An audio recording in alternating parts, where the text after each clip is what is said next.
So I'd like to start today's event with a country ambassador. Our country ambassador today is Eunice Nyandat from Kenya.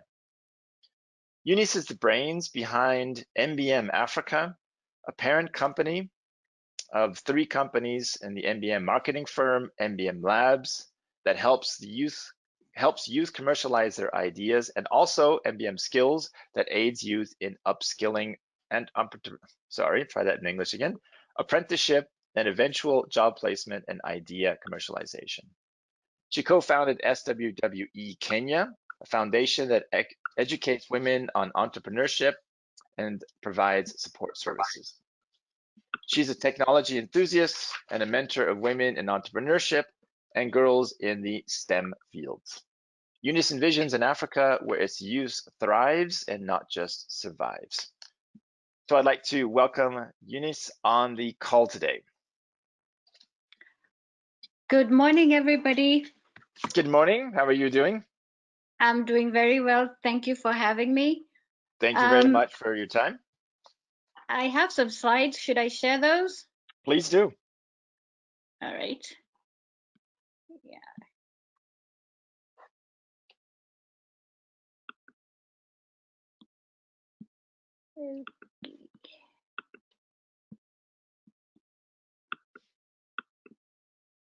And show my screen. Yeah, we see right now the very interesting desert landscape in the background on your desktop. All right. Let me know when you can see that. Yeah, we can see the PowerPoint presentation now. We see the back end, so you might want to click on the presentation view. Here we go. Wonderful. Okay, then, so Eunice, good luck. It's all yours. Thank you. Good morning again, and my name is Eunice Nyandat, and this is about the Kenya ecosystem. Well, the Kenyan ecosystem started about 10 years ago. It's about 10 years plus with initial groundbreakers from MLab and Growth Africa. To date, we have over 50 hubs, and there's a network of hubs around Africa that these Kenyan hubs belong to, and that is AfriLab. AfriLabs was created in 2011, and really at this point is helping champion hubs and helping them grow in their respective countries with content, knowledge, support, and network. There's a list of the hubs we have, and this list is absolutely not exhaustive, but they are plenty and growing. Globally, Kenya stands at 77 as leading in innovation hubs. As you can see, Switzerland leads the globe. And recently we had this founding organization called ASEC with the mission to bring together a respective organization and supporting startups and SMEs. This is one organization that is inclusive of all startups or SMEs, and the agenda here is getting them the access to the resources they need, mentors, technologies, and of course networking with global providers and solution implementers. There's a few hubs that are supported by a government, recently with Konza and the hub city in Bungoma town. Previously, the government's involvement in the startup scene has been very limited. They are friendly, they want to support, and still finding their legs and ways to how they can support and incorporate innovation in government, as well as support the youth in growth in this area. So remember, Africa Rising, Lions Go Digital, African Silicon Valley, that's what Kenya is identified as. In the investment angle, startups in Kenya have experienced a growth recently. Well, beginning, there was really no network of investors, And with education and activities and the formation of the incubation hubs, we have now seen a growth in this realm. Last year, we saw 5.6 billion invested in tech startups. And over the last 5 years, we had 74.3 billion invested. The breakdown of these investments is like as following. It's 50 and above, meaning $50,000 and above, are few and far between, but they're there. The majority rides in the investments of $1,000 to upwards of 25K. There's a slow to delivery of funds to some startups, and some not receiving as promised, and that's due to various things which I'll discuss later. Funding allocation stipulations are still strict in terms that, the funds that are allocated to our startups tend to be towards developing an application, a product, and rarely, is it there enough to run and build a team that would support this startup to then grow. So challenges, it's in the entrepreneurial journey. Our education system does not provide entrepreneurial education. Now, some say entrepreneurship cannot be taught. I believe with support and knowledge parting from country industry experts would help us grow our very young entrepreneurs to being, if not A+, but B+ entrepreneurs, but are able to employ enough people to bring our unemployment down. So talent winds up being a challenge as well to our startups. They're competing with industries that can afford to pay top dollar for their talent. So here we see a huge challenge with teaming of startups. Access to resources, and resources being knowledge, resources like business tools, where you could run a company with certain business tools that already exist in the system, but they are cost prohibitive. So once startups are funded adequately, they can grow with resources allocation paid out of that funding. However, as you heard me say earlier, that we are still struggling in the fund allocation, where it predominantly goes to the development of a product. Opportunities. With 9.5 million young people, we've got brains that are ready to go. The hindrance is we've got inadequate industry development in our country. We lack that education, as I said, with an entrepreneurial focus. Our universities are beginning to start providing coursework and degrees in this area.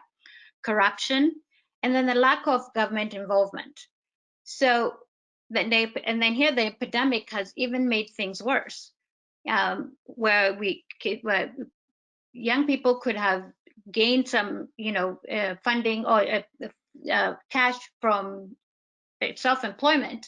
The self-employment window is crashed by COVID, and guys aren't able to do the best. They can't do what they can't usually normally do at the current state. Reason, I'll give an example of the creative sector, where we have the actors, the DJs, the event planners, really at a standstill because events are done, so DJs can't perform. Actors and actresses, we can't film with the COVID situation. So that has really driven up that unemployment number, which is climbing every day. But we have opportunities.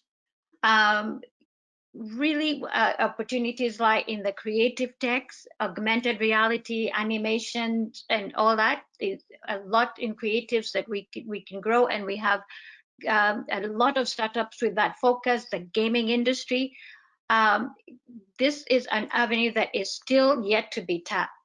Technology techs, as you can see, have gotten a good stronghold.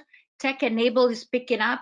agri-tech, healthcare as well, and business systems that are local, that understand the local market, needs to be further developed so there's an opportunity there. One that we've not seen an uptick is biotech, chemtech, and others, and we'd hope that with support from government and global entities, we can bring those forth. Our needs, certainly education and entrepreneurship and mentorship. I can't stress this enough. Mentorship is important for these young people. One thing is they probably don't have an entrepreneur in their life, so they have no understanding of what entrepreneurship means. So an education and a mentor that they can mirror and work with would help our ecosystems improve even further. Access to networks, that's funding networks, knowledge networks, business tools, and education of how to use said business tools would help the system, the ecosystem thrive even further.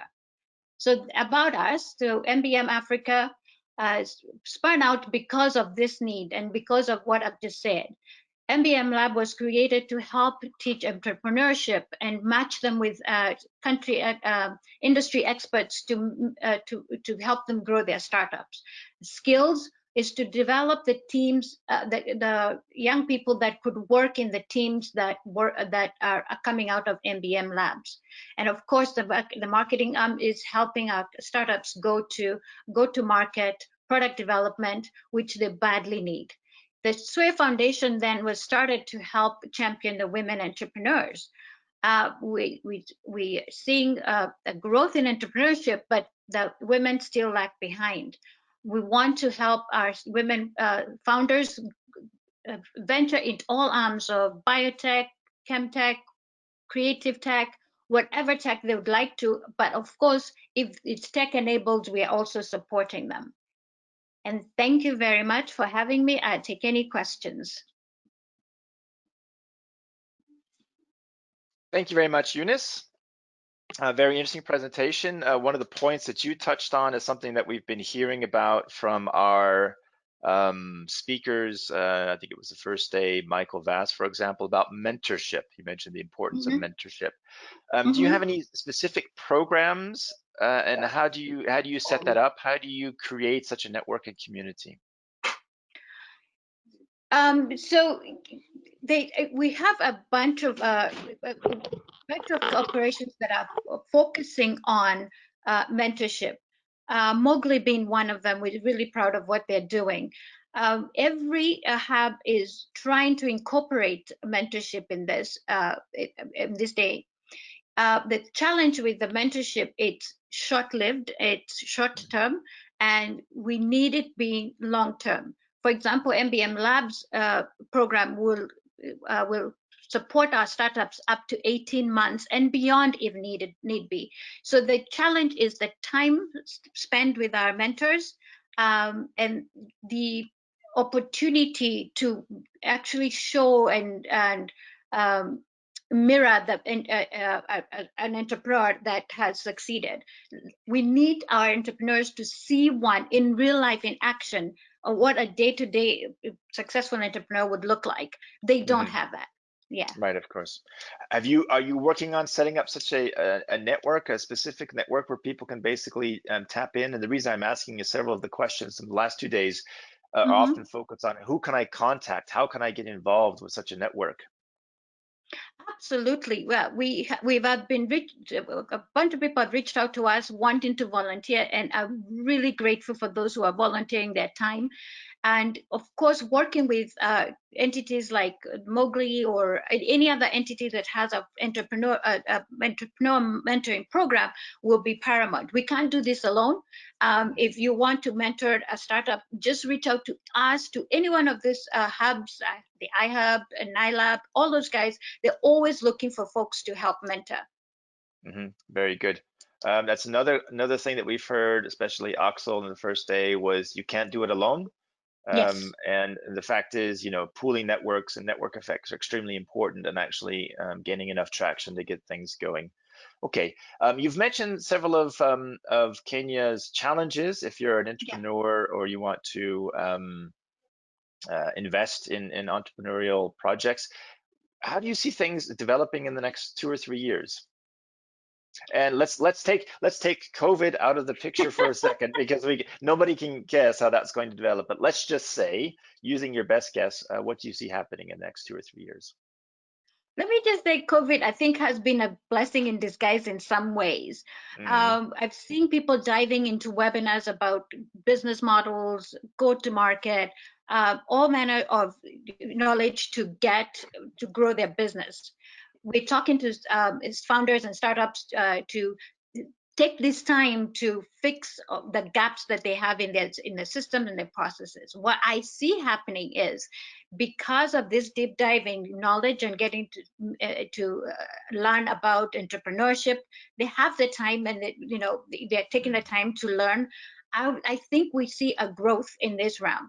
I feel like we will see a lot more people go towards entrepreneurship, because hiring from regular companies will not grow as fast as we would like it to be. They're not hiring back. So we'll see people go on and take on industries that they came from, solve a gap in the industries that they came from. So I see a tremendous opportunity and growth coming that way post-COVID. Right on. Okay. Yeah, another message that's been repeated several times, and we've noticed here in Switzerland, is Corona/COVID-19 has put digitalization on the top of everybody's agenda, whether they wanted it or not. And it has created some, of course, unpleasant side effects for many people, but also some interesting positive side effects, especially in innovation and businesses and things like that. Okay. And one of the comments that Axel made also is education is now, producing a lot of graduates, and not necessarily with skills at something. So this idea of skilling, particularly for entrepreneurial projects, is a very important one. Okay, is there any project that you would like to mention to us, perhaps, that you're working on right now? That you're working on in the next couple of months, that you would like to mention, something that's on the top of your personal agenda right now? Absolutely. We've got 2 projects. There's one women entrepreneurs trying to grow and mentor and support them. We probably will be running an accelerator program partnering with Boost Startup for women. And another is MBM Labs Big Idea. We will be championing the big idea. Come to us with your big idea, and we'll help you go from idea to commercialization. That campaign hasn't started yet, and will be starting shortly. Okay, that sounds great. Eunice, thank you very much for your time. Thank you for having me, and stay safe. Yeah, thank you. You too. Okay, that was Eunice on the situation in Kenya at the moment, so our first country ambassador.